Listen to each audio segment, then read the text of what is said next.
자, 이제 오늘 말씀이 이제 마지막 씨 뿌리는 자의 비유에 대한 말씀입니다. 5번째 말씀인데, 그거를 요약을 하다 보면 교회 안에 있는 네 부류의 사람들에 대해서 이야기를 했죠. 그래서 하나님을 알려고 하는 단계, 하나님을 알기 시작하는 단계, 하나님께 가까이 하는, 그리고 하나님 중심으로 사는 그런 단계로 이야기했습니다. 그래서 씨 뿌리는 자의 비유가 길가에 떨어지고 그는 굳은 땅에 떨어지는 것, 그 다음에 돌짝밭에 돌이 잔뜩 있는 곳에 떨어지다 보니까 뿌리를 깊이 내리지 못해서 금방 마르는, 타버리는, 그리고 또 가시덤불이 있는 곳에 떨어지다 보니까 자라긴 자라는데 억압한 곳이 있어가지고 열매를 맺지 못하고, 그 다음에 좋은 땅에 떨어져서 열매 맺히는, 그래서 이 네 부류를 설명을 했죠. 그러다 보니까 좀 마음에 부담이 될 수도 있고, 이거를 돌파하는 방법에 대한 것을 지난 4주 동안에 봤습니다. 그 다음 거로 이야기 보면, 그 다음 페이지 보면 펠로우십으로 제가 이야기를 했고, 우리 교회 가운데 교제하는 단계. 그래서 꼭 예수님을 모르는 사람도 교회에 있죠. 이 숫자가 많으면 골치 아프지만, 근데 평균 25%라 그래요. 예수님을 모르는데도 교회에 나오는 사람들, 끌려 나온 사람일 수도 있고, 계속 부인한테 끌려 나오는 사람들, 어쨌든 교회 다니는 사람들, 이 사람들은 교회 와 보라고 보통 이야기를 하죠. 전도하기보다는 교회 와 보라고 이야기하는 사람들이에요. 우리 교회 와 보라고.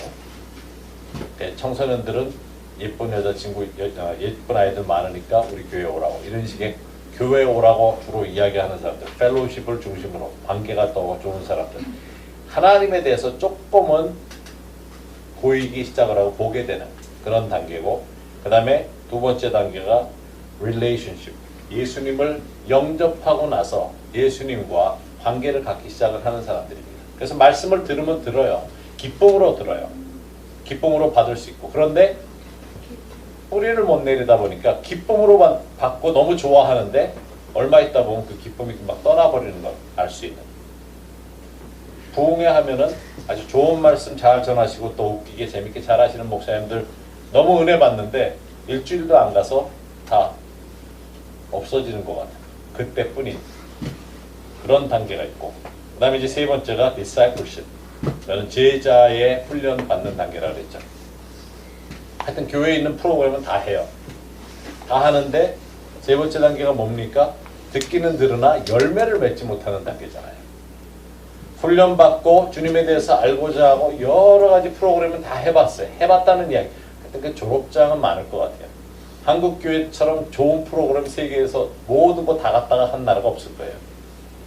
다 해서 다 졸업장은 있는데 보면 아직도 제자 훈련 받아야 돼서, 이 사람들, 이 부류의 사람들이 제일 많이 하는 이야기가 뭐 사역을 한번 하라 그러면 아직 준비가 안 됐다 그래요. 훈련은 그렇게 많이 받았는데도 준비가 안 됐다 그래요. 세계에서 가장 빨리 자란 교회를 세운 아프리카의 목사님이, 잭슨이라는 목사님이 있는데, 예수님 영접한 지 8일 만에 교회를 시작했어요. 예수님 영접하고 이틀 만에 귀신 쫓고, 귀신도 쫓은 게 자기가 첫날 예배, 교회를 처음 가서 예수님을 영접했는데 옆에서 귀신 나가는 걸 쳐다보고 있었는데, 다른 분들이 하는 거 보고 이틀 후에 자기도 귀신을 쫓아야 되는 상황이 생긴 거예요. 그런데 방법은 모르고 그날 주일날 받던 대로 했는데 된 거예요. 그리고 그 다음 주일날 교회 한 번 더 가고, 월요일날 같이 모여서 기도하자 그러던 그 그룹이 교회가 돼가지고 3개월 만에 3,000명을 예수님을 영접시켜요. 만나는 사람마다 예수님을 전하는 거예요.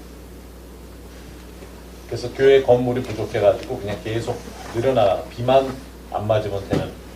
그래서 제자 훈련을 받는 데 있어서 많은 사람들이 내가 준비 안 됐다 그러는 사람들이 바로 그 부분이에요. 열매 맺을 준비가 안 됐다는 얘기도 돼요. 훈련을 많이 받고 하나님께 가까이 가고자 하는 자리예요. 네 번째는 예수님, 우리가 주 예수라 그러면서 주님으로 모시죠.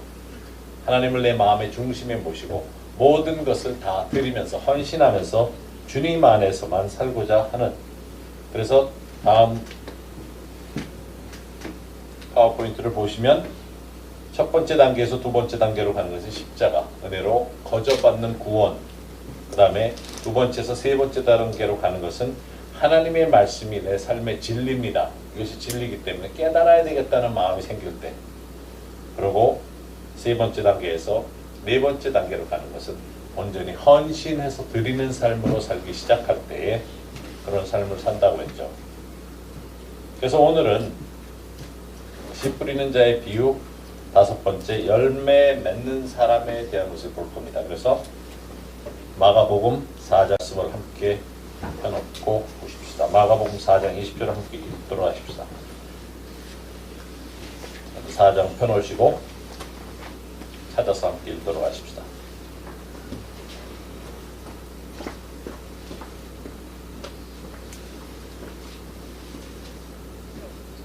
바로 하나님의 주권에 사로잡혀서 사는 삶을 이야기합니다. 다 같이 읽도록 하십시다. 좋은 땅에 뿌려졌다는 것은 곧 말씀을 듣고 받아 30배나 60배나 100배의 결실을 하는 자니라. 말씀을 듣고, 다른 데는 말씀을 다 듣기만 했는데 여기는 듣고 받아, 여기는 적용을 한다는 의미도 있죠. 그래서 이 말씀에 초점이 되는 말씀은 결실하는 자. 그래서 결실이라는 단어가 중요한 겁니다.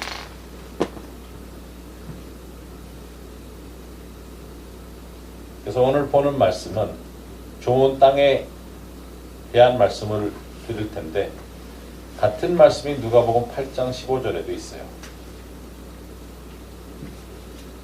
이 네 부류의 말씀을 우리가 보면서 이제 한 가지 우리가 생각을 해야 될 것이 있습니다. 좋은 땅에 떨어져서 열매를 결실하는 자리에 있게 되면 하나님께서 나를 축복하고 계시는구나 하는 것을 아는 단계입니다. 알고 있는 단계예요. 좋은 땅에 속한 사람들은 그 단계에서는 성숙을 향해 꾸준히 자라가고 있는 단계예요. 성숙이라는 것에 대해서 신앙을 생활화하는 단계라고 할 수 있습니다. 열매가 맺히는 것이 보여지는 거예요. 나는 열매 맺을 수 있게끔 노력하는 사람이 아니죠. 열매를 내가 맺으려고 사과나무가 열심히 일합니까? 아니죠. 열매는 그냥 맺혀지는 거죠. 그렇기 때문에 나는 그냥 맺혀지는 것을 내 자신도 볼 수 있게 돼요. 나를 통해 다른 사람들이 축복을 받는 것을, 기뻐하는 것을 통해 확인할 수 있습니다. 나를 통해 다른 사람이 축복받는 것이 내가 열매를 맺고 있는 삶을 살고 있다는 것을 알게 해줍니다. 그것을 기뻐하는 것을 보면서. 그리고 나보다 남이 잘 되는 것을 보고 감사하는 삶입니다. 이 쉽지는 않지만 우리말에도 있잖아요. 사촌이 땅을 사는데 왜 내가 배가 아프냐. 그런데 잘 되는 것을 보고 기뻐할 수 있는, 감사해하는, 즐거워하는 그런 삶이 되어야 됩니다. 지금 4단계로 제가 설명을 했는데 이 4단계는 어떤 성장의 시간을 채우면 되는 단계가 아닙니다. 이 4단계는 저절로 나이가 먹어가면서 아니면 교회 생활을 하면서 이루게 되는, 도착하게 되는 그런 단계를 이야기하고 있지 않아요. 전혀 그렇지 않습니다. 그러나 교회에서는 우리가 일반적으로 그렇게 생각을 해요. 기도를 많이 하면 저 사람 나보다 거룩하다. 교회 와서 열심히 봉사하면 저 사람은 겸손하다. 은사가 많이 나타나면 나보다 신령하다. 그렇지 않아요. 성숙과는 관계가 없습니다.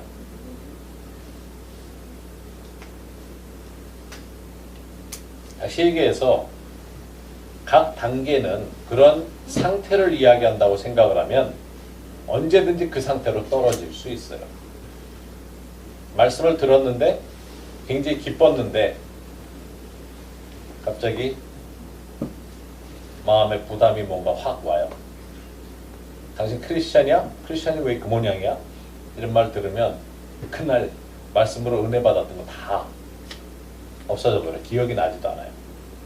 어떤 때는 기껏 말씀으로 은혜를 받았는데 갑자기 걱정이 되는 게 있어요. 돈 때문에. 세상에 걱정이 되는 게 들어와 버리면 믿음으로 그 전까지는 괜찮았는데 이 가시가 확 눌러버리는 경우가 생기죠. 그래서 언제든지 마음을 받을 때마다 어느 단계로 가든지 우리가 움직여질 수 있다는 겁니다. 물론 첫 단계로 떨어지는 경우는 없죠. 예수님을 영접하는 단계까지 가지는 않아요. 그렇지만 두 번째, 세 번째 단계, 네 번째 단계는 왔다 갔다 할 수 있다는 겁니다. 그래서 세월과 비례해서 함께 성숙으로 가는 과정을 이야기하고 있지 않다는 것을 여러분 꼭 기억하셔야 돼요.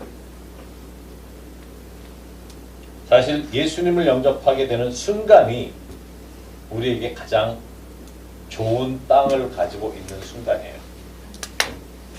예수님을 영접하는 순간에 우리는 열매를 맺습니다. 구원이라는 열매를 맺어요. 근데 사실 예수님을 영접하는 순간이 말씀이 들어왔을 때 우리가 예수님을 영접하면 그때가 가장 좋은 땅의 컨디션이었던 거예요. 네 번째 단계는 다 경험을 합니다. 우리가. 근데 그러다 보니까 시간이 지나면 지날수록 걱정도 들어오고 여러 가지 도전도 오고 그러니까 말씀이 억압되는 것을 경험을 하죠. 근데 네 번째 단계 예수님을 딱 영접하는 순간에는 아 하나님이 살아계시구나 진짜구나 진리구나 예수님이 십자가에서 나신 것이 십자가 달리셨다 살아나신 것이 진짜구나 하는 것이 영으로 성령의 역사로 내 마음에 확증되게 올 때에 내 안에는 좋은 마음에서부터 영접하는 역사가 있는 겁니다. 그것이 네 번째 단계가 우리 모두에게는 한 번, 적어도 한 번의 경험으로 있다는 겁니다. 그래서 이것이 순서대로 생각을 해서는 안 되는 거죠. 그러나 열매 맺는 네 번째 단계에서 환난, 핍박 혹은 염려, 유혹, 욕심 이런 것들이 올 때 어떻게 대처해야 되냐 하는 것을 예수님께서 여기서 알려주시는 겁니다. 그래서 이것이 천국의 비유라고 말씀을 하신 거죠. 하늘나라의 말씀, 하늘나라에 대한 깨달음을 주는 비유인 겁니다. 비유의 말씀은 천국에 대한 것을 이야기를 해요. 바로 그 말씀을 이해를 하는 거지 우리 여기 있는 사람들의 마음밭을 이야기하는 건 아닙니다.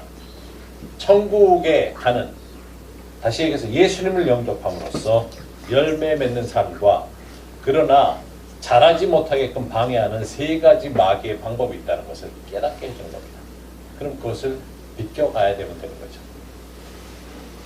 이 마가복음 4장의 말씀은 누가복음 8장에도 그리고 마태복음 14장에도 나옵니다. 그래서 누가복음 8장 15절 말씀을 함께 펴보십시다. 누가복음 8장 15절에 있는 말씀.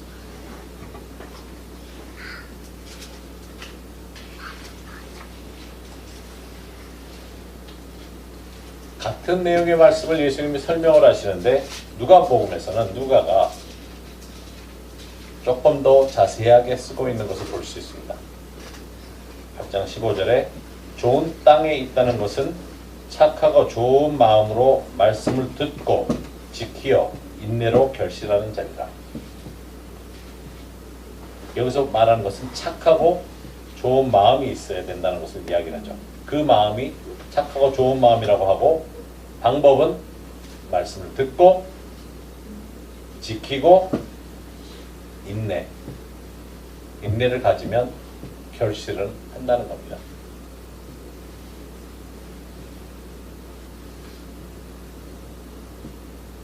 그래서 좋은 땅이라는 것은 착하고 좋은 마음을 말하고 있습니다. 그 결과로 30배, 60배, 100배의 열매를 맺는데 여기서 좋은 땅의 조건, 좋은 땅이라는 것이 어떠한 것인지 세 가지를 보도록 할 겁니다. 첫 번째, 겸손한 마음.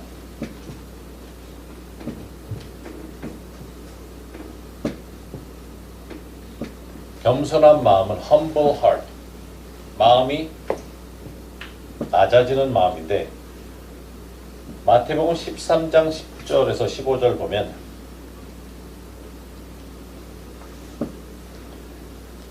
제자들이 예수께 나와 이르되 어찌하여 그들에게 비유로 말씀하시니까 대답하여 이르시되 천국의 비밀을 아는 것이 너희에게는 허락되었으나 자, 천국의 비밀에 대한 것을 설명을 하십니다. 우리한테는 그것이 주어졌어요. 그들에게는 아니 되었나니 천국의 비밀은 아까도 말씀드렸지만 예수님을 영접해서 구원받는 것이 천국의 비밀인 겁니다. 근데 많은 사람들은 말씀을 들어도 구원과 연관을 시키지 않으려고 그러죠.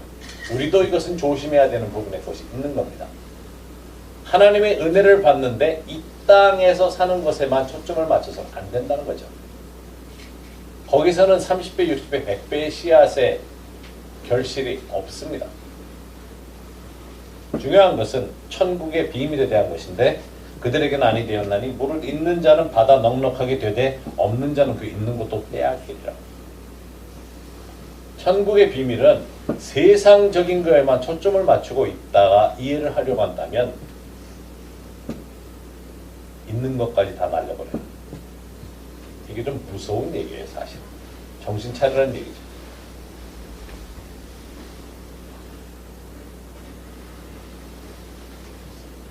근데 무릇 있는 자는 넉넉하게 되게끔 해주신다는 것도 재밌어요. 그러므로 내가 그들에게 비유를 말하는 것은 그들이 보아도 보지 못하며 들어도 듣지 못하며 깨닫지 못함이니라. 이사야의 예언이 그들에게 이루어졌으니 일렀으되 너희가 듣기는 들어도 깨닫지 못할 것이요 보기는 보아도 알지 못하리라. 이 백성의 마음이 완악하여져서 자, 이게 네 종류의 마음을 생각을 하시면 됩니다. 밭을 생각을 하시면 돼요. 그 귀는 듣기에 둔하고 눈은 감았으니 이는 눈으로 보고 귀로 듣고 마음으로 깨달아 돌이켜 내게 고침을 받을까 두려워함이라 하였느니라. 비유로 말씀하신 이유는 우리에게 천국의 비밀한 것을 알도록 해 주시기 위한 것이라고 하시면서 씨앗에 문제가 있는 것이 아닌 것을 여러분들 발견하셔야 됩니다. 하나님의 말씀에는 문제가 없어요. 씨앗 자체에 문제가 있는 거 이야기하고 있는 게 아니죠. 씨앗에는 문제가 없어요. 말씀을 듣는 자들의 마음의 상태로 인해서 문제가 생겼을 때 빼앗기는 것, 열매를 맺지 못하는 것에 대해 이야기를 하면서 그 마음들은 말씀을 받을 때 마음이 둔하고 눈은 감았기에 말씀을 마귀에게 빼앗기기도 하고 말 한마디에 누가 내게 말하는 한마디에 상황에 핍박이라 생각하고 세상의 걱정, 근심, 욕심이 들어오면 말씀에 의거해서 정신을 차리지 못하고 마음이 미련해지고 눈은 감은 채로 하나님께서 주신 귀한 말씀, 열매 맺을 수 있는 말씀을 놓치고 열매를 맺지 못하게 한다는 겁니다.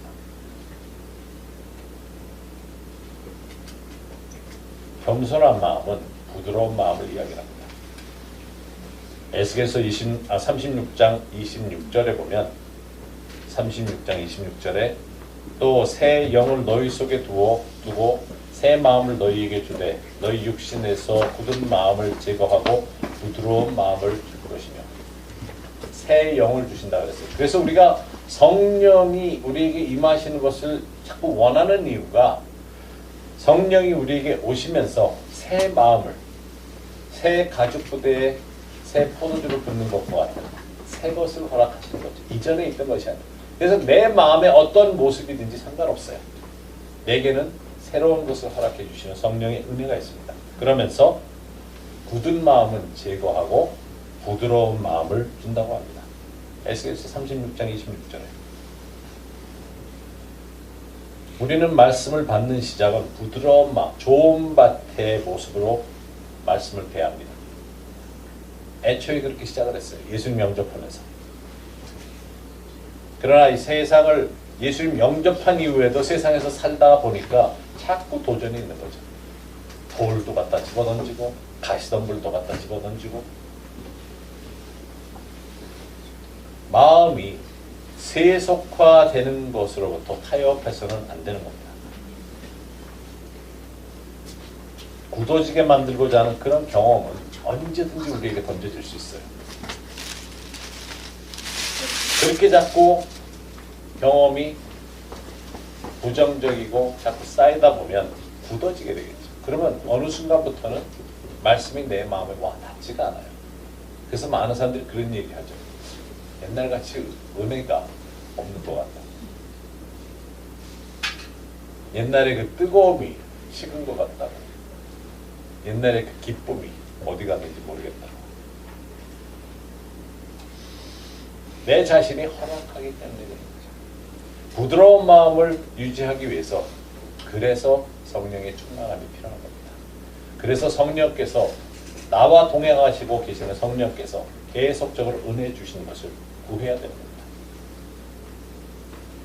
이 굳어지는 마음이 어떻게 생기는지 아세요? 우리가 묵상을 하는데 하나님의 말씀만 묵상하는 게 아니라 내가 경험한 상처를 많이 묵상을 해요. 또 인생 후회하는 걸 많이 묵상을 해요. 그래서 이렇게 가만 듣다 보면 똑같은 얘기를 계속 반복적으로 하는데 후회스러운 얘기, 한스러운 얘기, 용서 못하는 얘기, 상처받았다는 얘기 밤낮 똑같은 말 해요. 지겨울 정도로. 노인도 아닌데 한 90세 돼서 그러면 내가 이해를 하겠는데 왜냐하면 그때는 좋은 것도 기억이 별로 없나 봐요. 한낱 똑같은 얘기 하는데 실망했던 얘기를 참 많이들 하셔.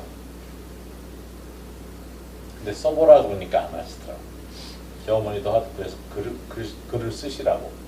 그래서 어머니가 인생에 대한 글을 쓰시게 해가지고 한 몇 페이지가 돼요. 한 2권 정도 가지고 있는데 처음에는 막 힘들었던 거 쫙 나오다가 그러면서 해방된 이야기부터 시작해가지고 옛날 이야기들이 자꾸 쓰다 보니까 기억이 나신다 그러면 좋은 얘기들이 나와요.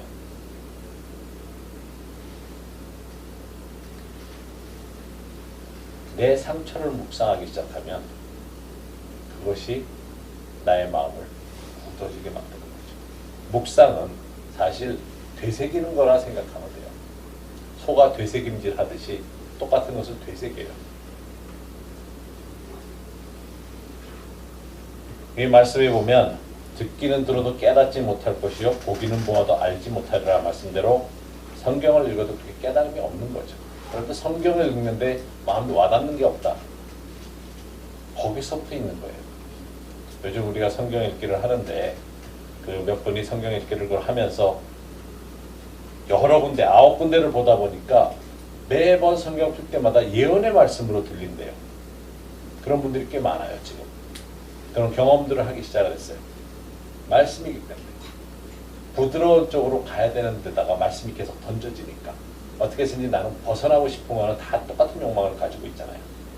그래서 부드러운 마음을 유지하려고 하는 그 순수함을 우리한테는 기억할 수 있게끔 해준 것이 있습니다. 여러분들 요한계시록 교회 중에 너희가 처음 사랑을 버렸다고 그러죠. 뜨겁든지 차든지 하라고 그러죠. 이런 내용의 말씀이 다 뭡니까? 우리한테 경종으로 들려주는 말씀이죠. 말씀을 그렇게 받을 수 있는 부드러운 마음을 계속 유지하라고 하는 말씀이죠.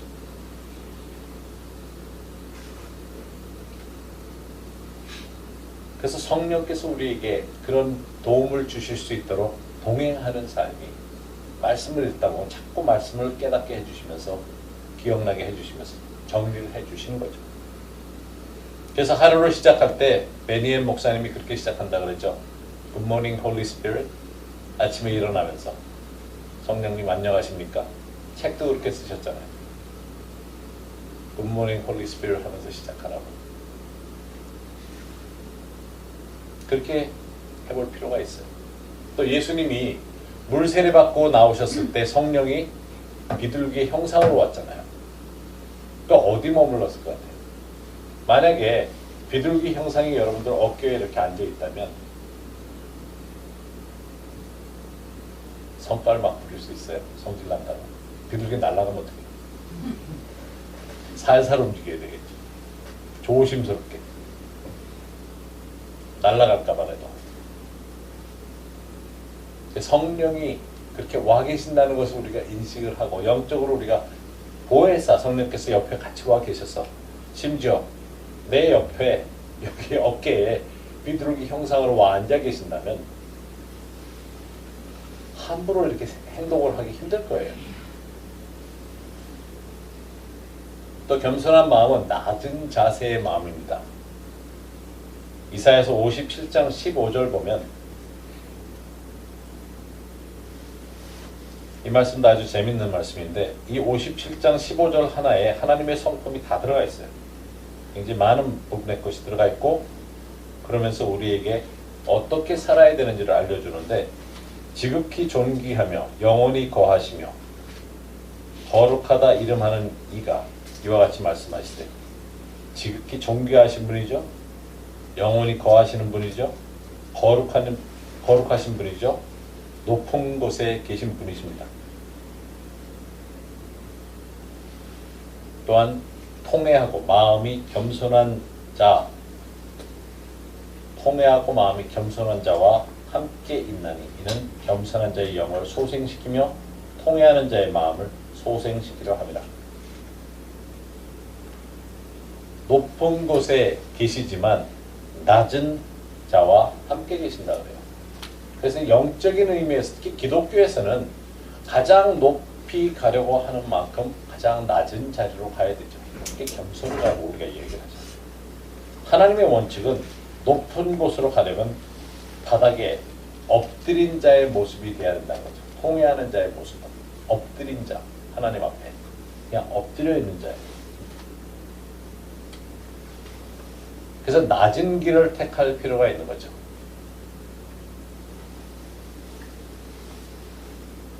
높아지려면 남들이 민주주의식으로 하면 대부분의 사람들이 택하지 않는 길을 가면 제대로 가는 길일 거예요.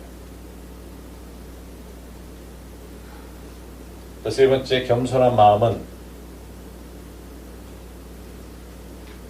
그런 마음을 준비한 자를 하나님께서 들어주신다는 겁니다. 겸손한 자의 기도는, 겸손한 자의 소리는 하나님 앞에 들려지게 되어 있어요. 시편 17절에 여호와여 주는 겸손한 자의 소원을 들으셨사오니 그들의 마음을 준비하시며 귀를 기울여 들으시고 겸손한 자를 들으십니다. 그리고 말씀을 받을 수 있도록 겸손한 자의 마음을 준비해 주십니다.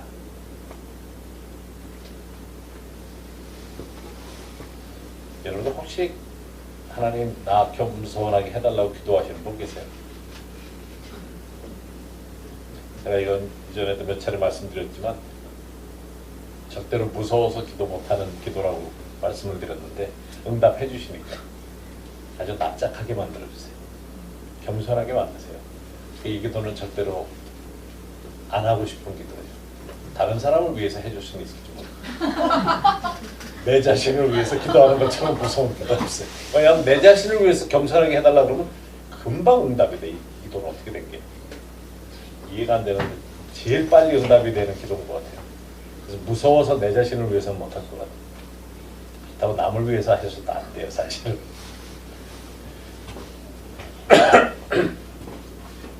성경에 보면, 특히 디모데서에 보면 그 여러 가지 감독이나 리더에 대한 요건이 나오는데 가르침을 받을 수 있는 자의 요건이 들어 있습니다. 배우려는 마음이 있는 사람이 겸손한 사람이에요. 말씀을 이해하지 못하는 이유 중에 하나가 배우려고 하는 마음이 없기 때문에 말씀을 이해 못하는 것도 있어요. 성령은 계속 가르쳐 주시려고 하는데 깨닫고자 하는, 배우고자 하는 마음이 없을 때. 자, 이제 두 번째 우리가 좋은 마음을 가진다는 것은 거룩한 마음을 이야기합니다. 거룩한 마음. 이사야서 57장 15절에 지극히 존귀하며 영원히 거하시며 거룩하다 이름하는 이가 이와 같이 말씀하시되 내가 높고 거룩한 곳에 있으며 또한 통회하고 마음이 겸손한 자와 함께 있나니 이는 겸손한 자의 영을 소생시키며 통회하는 자의 마음을 소생시키려 함이라. 제가 앞에서 읽었는데 하나님은 거룩하십니다. 이 거룩하다는 단어, 이 단어의 뜻을 우리가 잘 이해를 해야 되는데 거룩하다는 단어는 죄가 없다는 것이 아니죠. 죄가 없다는 뜻이 아니에요. 거룩하다는 단어는 구분되었다는 뜻입니다. 구별되었다는 뜻이에요.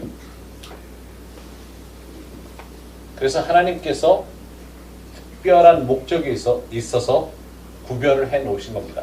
그래서 이거는 죄가 없다는 그런 의미가 아니에요. 그럼 우리 하나님 앞에 올 자가 아무도 없죠. 가까이 갈 수도 없어요. 예수님을 영접할 기회도 없어요. 또 완전하시다는 그런 의미도 아닙니다. 물론 하나님은 완전하시고 죄도 없으세요. 그렇지만 완벽한 것을 요구하시는 것이 아니에요. 완전한 것을. 베드로전서 1장 15절에서 16절에 보면 오직 너희를 부르신 거룩한 이처럼 너희도 모든 행실에 거룩한 자가 되고 기록되었을 때 내가 거룩하니 너희도 거룩할지어다 하셨느니라. 이 말씀은 레위기 20장 26절에 있어요. 근데 만약에 우리가 이것을 죄 없는 것으로 한다 그러면 불가능하죠. 완벽한 것을, 완전한 것을 이야기한다 그래도 불가능해요. 그것이 거룩이 아닙니다. 구분을 해서 온전히 드리라는 거죠. 이스라엘 민족을 다른 민족과 구분하신 그런 의미에서의 선택된 게 있어요. 모세의 장막에서 쓸 여러 가지 그릇들이 필요했는데 그 당시 가지고 다닌 그릇들이라고는 질그릇밖에 없죠. 그런데 집에서 쓰던 질그릇 아니에요. 그 천막 생활하던 사람들이 갑자기 뭐를 만들어서 하기에는 시간이 없고 그러다 보니까 집에서 쓰던 질그릇 중에 하나님 앞에 이제 그 천막에서 또 제사 드릴 때 쓰기 위해서 그릇을 가져오기 시작을 했는데 집에서 쓰던 그릇인데 거기다가 기름을 바르죠. 그러면서 그 이후로는 거룩하게 구분해서 성전에서만 쓰는 성전용으로 바꿉니다. 평상시에 쓰던 그릇이 선별되어서 기름을 부으니까 그것이 이제는 하나님만 위해서 쓰이는 것으로 바뀐 겁니다. 그것이 우리 모습이에요. 그것이 기름 부음인 겁니다. 왜 신앙생활하는데 자꾸 힘들어지는 줄 아세요? 기름 부음의 기도를 많이 받은 사람들이 힘들어질 수 있어요. 그래서 제가 기도 많이 받지 말라 그런 이유가 기름 부음 기도를 참 많이 좋아들 해요. 뭐냐면 기름 부음 받으면 자동인 줄 알아요. 기름 부음이라는 의미가 하나님만 위해서 이제 나 드리겠습니다 해놓고는 안 되니까 힘든 거예요. 이해하시겠어요? 내가 질그릇인데 하나님만 위해서 구분해서 내 자신을 드립니다 하고 기름 부음의 기도를 받았어요. 집에 가다가 세상 걱정 다 들어오는 거예요. 온갖 욕심도 생기고 그러면 또 그것 때문에 괴로워해요. 근데 다른 걸 담을 수 없는 그릇으로 비워놨는데 다른 걸 자꾸 담으려 그러니까 힘들어지는 거죠. 자꾸 기름 부음 받아서 반질반질해요. 그릇이. 하나님 위해서만 쓰려고 얼마나 기름으로 넣어놨든지 진흙토기가 이제는 아주 윤기가 나. 질그릇이. 진흙토기가 아니고 기름 발라서 완전히 이거는 도배된 것처럼 번쩍번쩍거리는데 거기다가 개 먹이 주려고 밥그릇을 쓰려고 한다면 어떻게 되냐고요. 하나님께 온전히 드렸습니다 하면서 세상에 욕심이나 유혹이 올 때 그거로 받아내려고 하니까 얼마나 힘들어요. 본인이 힘들어요. 그래서 우리 신앙생활 중에 어려움이 닥칠 때 하나님이 시험하시는 게 아니라 내 자신이 들여놨기 때문에 힘들 수가 있는 거죠. 이제는 그 방법대로 살아야 되니까. 그래서 기름 부음 기도 누가 해준다 그럴 때 성령의 임재가 강하니까 지금 기름 부음 기도를 받으라고 다들 줄 서는데 그리고 이렇게 얼굴이 편안하게 하나님을 찬양하면서 좋아하는 분들이 한 일주일 후에는 많지가 않아요. 세상의 욕심과 여러 가지 억압이 자꾸 몰려오는데 나는 드렸잖아. 그래서 힘든 거예요. 내가 완전히 다 바뀐 가운데 그렇게 가고 있으면 좋은데 나는 지금 부족한데 그래도 나는 드리겠다고 그 순간에 드렸는데 돌아가 보니까 아직 부족한 게 나를 끌어당기는 거죠.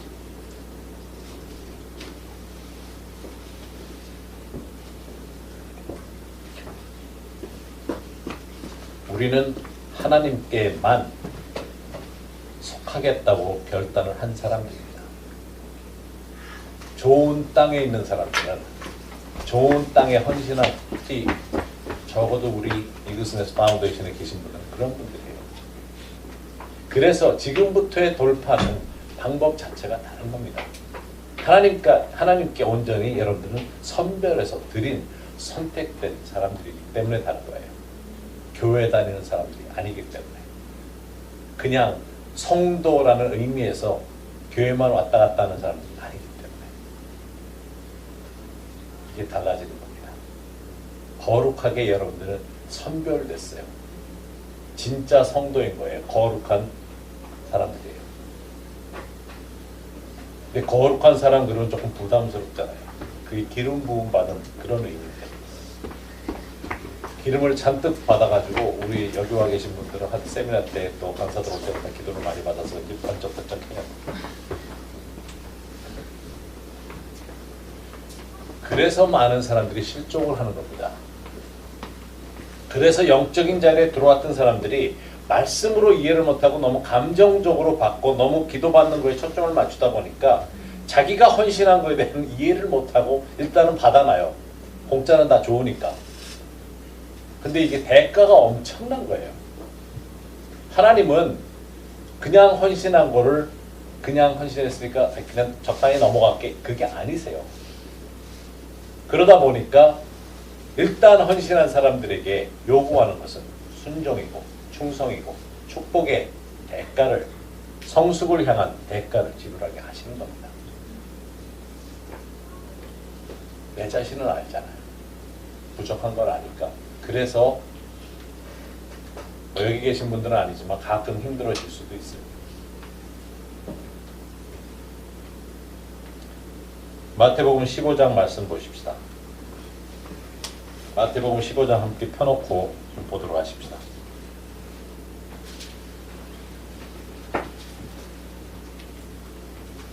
마태복음 15장에 보면 예수님과 바리새인 서기관들과 대화하는 내용이 납니다. 그때 바리새인과 서기관들이 예루살렘으로부터 예수께 나와 이르되 당신의 제자들이 어찌하여 장로들의 전통을 범하나이까 떡 먹을 때 손을 씻지 아니하나이다. 자, 이게 좀 이렇게 아이러니컬한 내용이에요. 여러분들 그 제자들의 대부분이 누굽니까? 전직 어부들이잖아요. 어부들이 생선 잡고 그 비린내 나는 손을 뭐 매번 먹을 때마다 씻겠어요? 그냥 적당히 물에 씻고 뭐 안 먹을 때 먹고 이러지 무슨 전통을 따라서 씻고 앉았겠냐고요. 배에서 밤새 일하다가 배고프면 옆에 갖다 놓은 음식 먹을 때 그냥 그 배에서 좀 기울여 가지고 물로 씻고 그냥 먹겠지. 평소에 그렇게 살던 사람들이 평생 그렇게 살던 사람들이 무슨 갑자기 바리새인들의 전통을 따라가겠냐고요. 자, 우리 애들한테 지난번에 집에 가가지고 아주 충격적으로 도전을 받았던 게 아빠는 확실히 후진국에서 자란 게 표가 난대. 그것들이 정말 손을 안 씻는다는 거예요. 우리 보통 재치기 하면 어렸을 때도 그냥 손으로 막았잖아. 근데 미국 우리 애들 자라는데 걔들은 좀 기침을 하면 이렇게 해요. 여기다가 대고 손으로 안 하고 안 막고. 난 이게 팔이 잘 돌아가지도 않더라고. 거기다 코를 박고선 하더라고요. 근데 나는 손으로 이렇게 하니까 그리고 가서 시치라는 거예요. 그게 아닌데 우리 자랄 때는 그냥 옷에다 묻히고 바지에다 묻히면 되는데 그러면서 한대는 소리가 확실히 후진국에서 자라서 모른대. 그래서 이것들이 정말 근데 여기 예수님께서 뭐라고 말씀하세요? 그 아래 15절에서 20절 말씀 제가 늘 인용을 하는데 우리 애들한테도 15절 말씀 보면 베드로가 대답하여 이르되 이 비유를 우리에게 설명하여 주옵소서. 예수께서 이르시되 너희도 아직까지 깨달음이 없느냐? 입으로 들어가는 것은 배로 들어가서 뒤로 내버려지는 줄 알지 못하느냐? 입에서 나오는 것들은 마음에서 나오나니 이것이야말로 사람을 더럽게 하느니라. 제가 그래서 이 말을 늘 인용을 하면서 입으로 들어가는 거는 그게 문제가 아니고 나오는 게 문제다 그러면서 야 이것들아 나가지고 후진국 어쩌고. 그런데 이 말의 내용이 말씀의 내용이 굉장히 재밌는 게 뭐냐면 입에서 나오는 것들은 마음에서 나오나니 이것이야말로 사람을 더럽게 하느니라. 마음에서 나오는 것은 악한 생각과 살인과 간음과 음란과 도둑질과 거짓 증언과 비방이니. 자, 생각은 머리에서 합니다. 마음에서 하지 않아요. 머리에서 생각을 해요. 여기서 마음이라는 것은 영을 이야기합니다. 영에서는 생각을 하는 게 아니에요. 머리에서 생각을 하지. 혼에서 생각을 하지. 그런데 예수님은 사람의 더럽게 하는 것이 마음에서 나온다 그래요. 다시 얘기해서 여기도 보면 악한 생각, 살인, 간음, 음란, 도둑질, 거짓 증언, 비방까지 들어있어요. 이것은 사람을 더럽게 하는데 이게 어디서부터 나오는가 하면 마음에서부터 나와요. 생각 속에 가지고 있던 것이 묵상을 하는 가운데 이것이 마음으로 들어가 버리면 마음의 생각이 나쁘게끔 나오게 되는 겁니다. 머릿속에서 하던 것이 계속 악한 생각으로 가득 차서 상처받은 것으로 가득 차서 내가 상처받은 것을 계속 머릿속에 가지고 있던 것이 묵상으로 되면 내 마음에 한으로 들어가죠. 한이 맺힌다 그러죠. 쓴뿌리가 시작이 된 것이 머리에서 생각하던 것이 마음에 저는 진짜 나쁜 놈이야.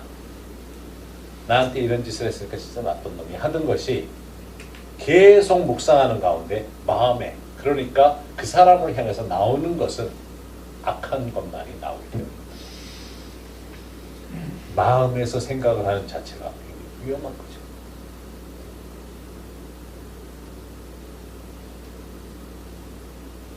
내가 되새기는 가운데 머릿속에서 되새기지만 이것이 마음으로 가면 그만큼 무서워지는 겁니다.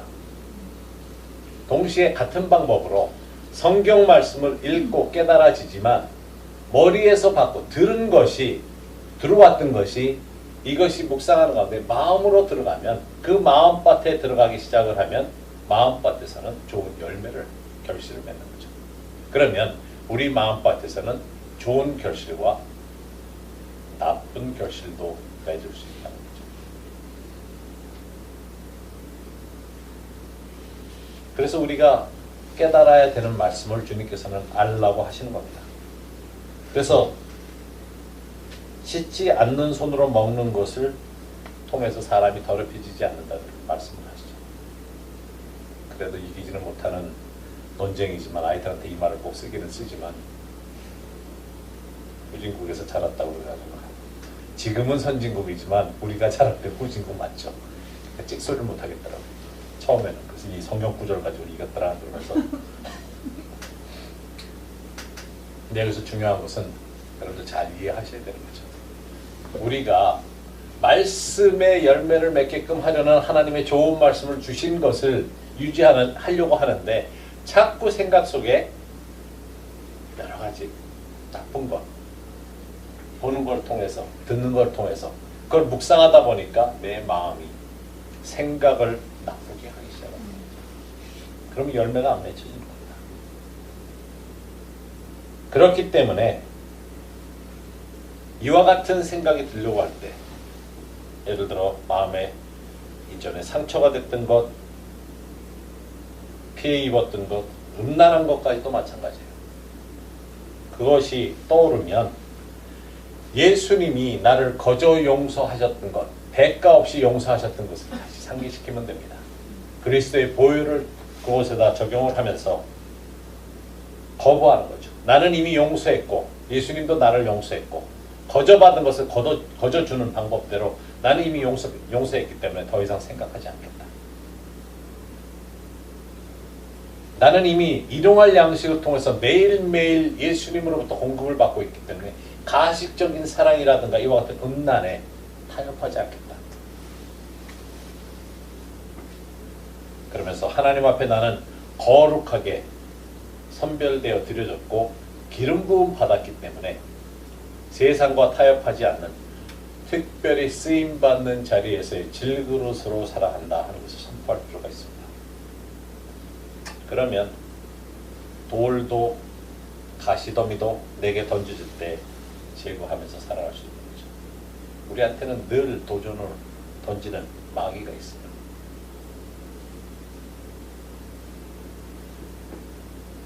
그래서 마음을 자극하게끔, 마음에서 생각이 일어나게끔 하는 좋은 것을 말씀을 통해서 여러분들이 계속 체험받아야 내 마음밭에서는 30배, 60배, 100배 열매가 계속 맺혀질 수 있는 것입니다. 그 다음에 세 번째, 우리의 마음은 하늘을 향한 마음을 가지고 있을 때 열매를 맺히게 됩니다.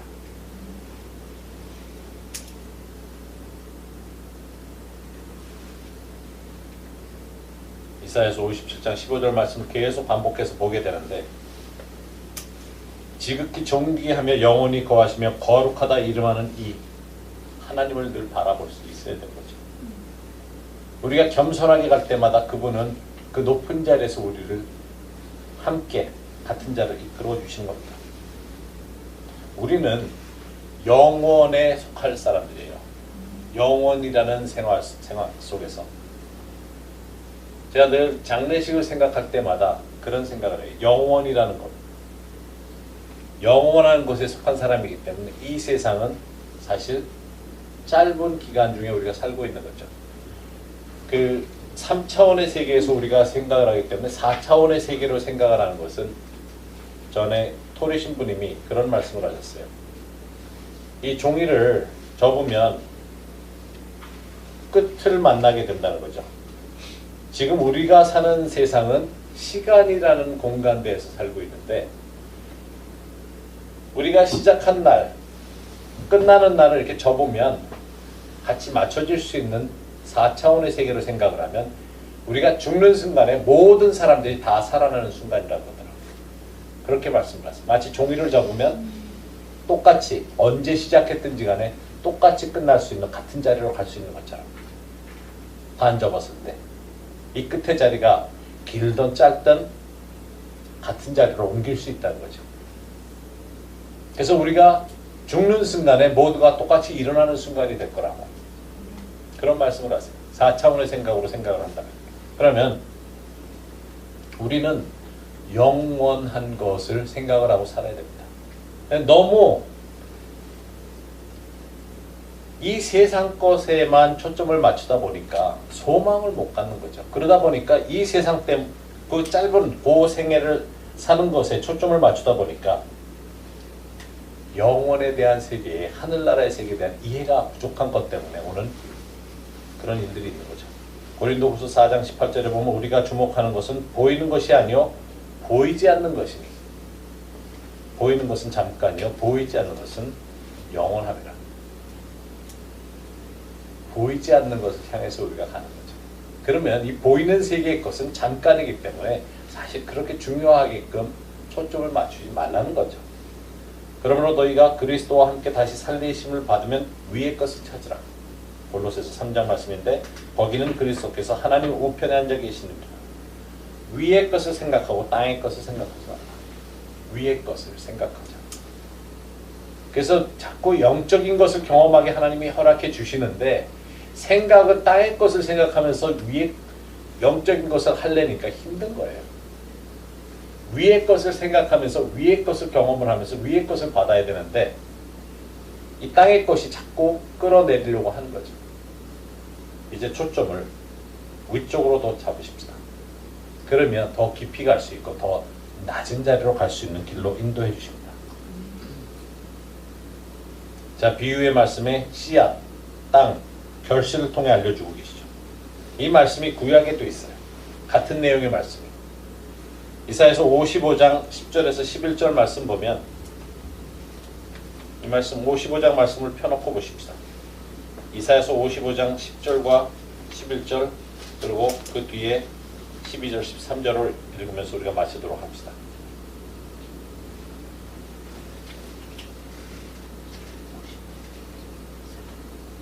이사야서 55장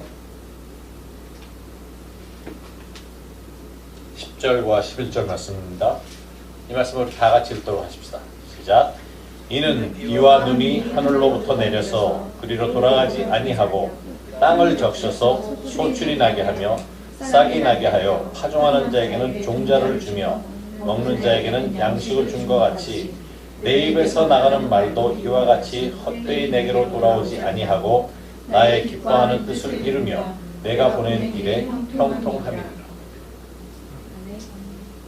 이 말씀이 지금 씨 뿌리는 자의 비유의 말씀과 비슷하지 않아요? 같은 그런 맥락에서 같은 의미로 지금 쓰고 계시죠. 너무 흥미로운 말씀이에요. 땅을 적시고 소출이 나게 하고 종자, 씨앗을 준다 그래요. 그 말씀이 다 들어가 있어요. 이 말씀에. 예수님 이 말씀 묵상하시다가 비유의 말씀을 쓰신 건가, 하신 건가 할 정도로 내 마음이 좋은 마음으로만 유지가 된 때는, 하나님의 말씀이 뿌려질 때는 언제든지 좋은 열매를 30배, 60배, 100배를 결실을 가져다 줍니다. 그런데 그 다음 구절 12절, 13절 보면 그 말씀도 읽도록 하십시다. 너희는 기쁨으로 나아가며 평안히 인도함을 받을 것이요 산들과 언덕들이 너희 앞에서 노래를 바라고 들의 모든 나무가 성벽을 칠 것이며 잣나무는 가시나무를 대신하여 나며 화석류는 찔레를 대신하여 날 것이라. 이것이 너희와 여호와의 기념이 되며 영영한 표징이 되어 끊어지지 아니하리라. 여기도 가시 얘기 나오잖아요. 이 잣나무하고 화석류, 이 나무들은 물을 잘 흡수하는 나무들이에요.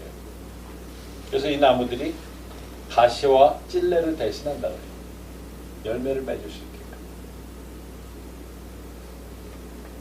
기쁨으로 평안히 인도함을 받는다 그래요. 우리가 늘 강조하는 거죠. 샬롬, 기쁨과 또 이제 노래하며, 여기 나무들, 들의 모든 나무, 이거는 우리 모두를 이야기하는데 나무가 손뼉 치듯이 찬양을 하는 것을 이야기를 하죠. 그래서 하나님께서 우리를 보실 때 성경에 보면 나무로 그렇게 이야기를 많이 하시죠. 시냇가에 심기운 나무라고, 물을 잘 빨아들일 수 있는 잣나무와 같은 이런 나무가 돼서, 그래서 계속적으로 열매를 맺게끔 하시는 겁니다. 이제 우리가 방법적인 것을 비유의 말씀을 통해서 알기 때문에 부정적인 것도 받아들이지 않아야 되겠지만 긍정적으로 우리 마음을 잘 가꾸고 있으면 하나님의 말씀이 던져질 때마다 열매를 맺을 수 있다는 거죠. 그래서 얼마나 귀한지 몰라요. 그래서 이 시간에 우리가 함께 기도를 하십시다. 그래서 내 안에 이 축복이 있는 것을 생각을 하면서 이제 5주에 걸쳐서 여러분들에게 이 말씀을 전해드렸는데, 주님께서 이 말씀을 통해서 무엇을 말씀하십니까? 뭐라고 말씀하세요?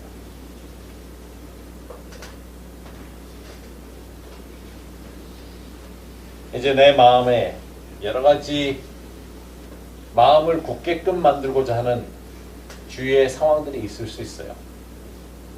내가 예수님 영접했을 때 그 좋은 마음 때문에 예수님 영접하고 구원을 받았는데 거기에 핍박도 있고 세상에 걱정을 하게끔 만드는 현실이라는 것이 있고 여러 가지가 있다 보니까 마음이 어떤 때는 한 부분이 굳어진 것 같아서 말씀이 들려질 때 어떤 때는 기쁘게도 받고 어떤 때는 믿음으로 받고 잘하는 것도 알고 결실이 안 맺혀지는 것 때문에 답답할 때가 있죠.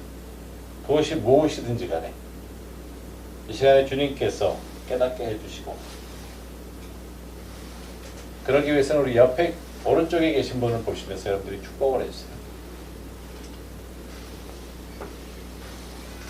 그런 것이 마음에 들어오지 못하게끔, 그런 것이 있다면 마치 농부가 겨울 내내 굳어진 땅에 쟁기를 갖다 대면 다 뒤집어지잖아요. 요새 여기저기 산불 나는 게 밭에서 옛날 그런 가시덤불이나 모아놨다가 이거 태우다가 때 태우고 이러다가 그게 산불로 연결했다고 자꾸 나오기 시작을 하던데, 보니까 지금 산불이 일어나는 게 전부 그래서 산불이 일어났대요. 그 밭에 겨울 내내 굳어진 거, 지저분한 거 이렇게 모아서 태우다가 바람에 날아가는 바람에 지금 산불이 계속 나고 있더라고요. 그래서 하지 말라고. 사실은 여기 성경들을 보면 그 가시던 불 지저분한 거 태우면 버름이 되잖아요. 여러분들에게 여러 가지 나를 걱정하게 만들어서 세상적인 거가 나를 자라지 못하게 만드는 거는 태워버리면 버름이 돼요. 나에게 부정적인 경험이 나로 하여금 잘 자랄 수 있게끔 해주는 긍정적인 효과가 있을 수 있습니다.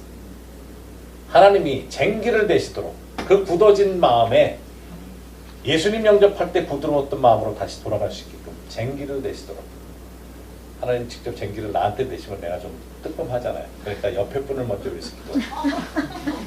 저분들에게 쟁기를 그래서 마음이 부드러워지게끔 그래서 먼저 오른편에 계신 분들을 위해서 축복하면서 기도를 했어요. 고소하게 기도하는 거 아니에요. 겸손한 마음으로 사랑하는 마음으로 기도하는 겁니다. 너무 세게 기도하지 마세요. 쟁기대라 그랬는데 트랙터 가져오시지 않게. 굴착기가 필요한 거 아닙니까? 그래서 이 시간 같이 기도하십시다.